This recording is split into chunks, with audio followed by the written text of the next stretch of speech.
भाषा परिभाषा क्या है? भाषा वह साधन है जिसके द्वारा मनुष्य बोलकर, सुनकर, लिखकर व पढ़कर अपने मन के भावों या विचारों का आदान प्रदान करता है। दूसरे शब्दों में, जिसके द्वारा हम अपने भावों को लिखित अथवा कथित रूप से दूसरों को समझा सके और दूसरों के भावों को समझ सके, उसे भाषा कहते हैं। सार्थक शब्दों के समूह या संकेत को भाषा कहते हैं। लिपि या लेखन प्रणाली का अर्थ होता है किसी भी भाषा की लिखावट या लिखने का ढंग। ध्वनियों का लिखने के लिए जिन चिन्हों का प्रयोग किया जाता है वह लिपि कहलाती है। पहली लिपि क्या है? ब्राह्मी लिपि भारत की प्राचीनतम लिपियों में से एक है। भारत में कुल कितनी लिपियां हैं? ब्राह्मी की उत्तरी भारत में गुप्त लिपि, कुटिल लिपि, शारदा और देवनागरी को रखा गया है।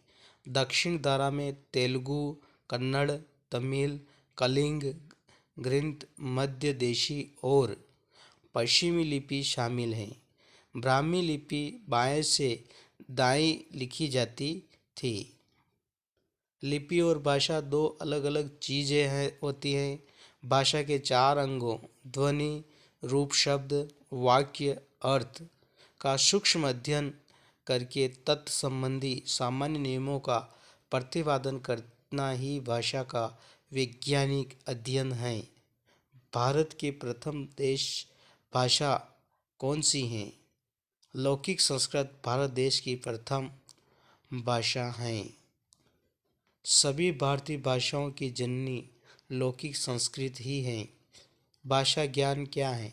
डॉक्टर भोलानाथ तिवारी के अनुसार भाषा विज्ञान ग्रंथ में यह परिभाषा इस प्रकार दी गई है, जिस विज्ञान के अंतर्गत वर्णनात्मक, ऐतिहासिक और तुलनात्मक अध्ययन करने के सहारे भाषा की उत्पत्ति, गठन, प्रकृति एवं विकास आदि की सम्यक व्याख्या करते हुए इन सभी के विषय में सिद्धांतों का निर्धारण हो, उसे भाषा विज्ञान कहते हैं।